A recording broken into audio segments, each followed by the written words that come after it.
りをたどってもつきません。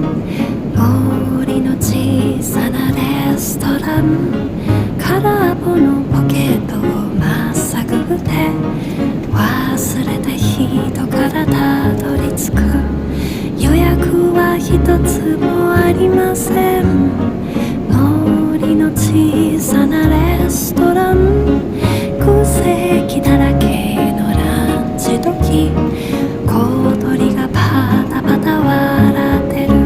チュルチュンチュンチュンチュンチュンチュルチュン、チュルチュンチュンチュンチュンチュンチュルチュン、チュルチュンチュンチュンチュンチュンチュルチュン。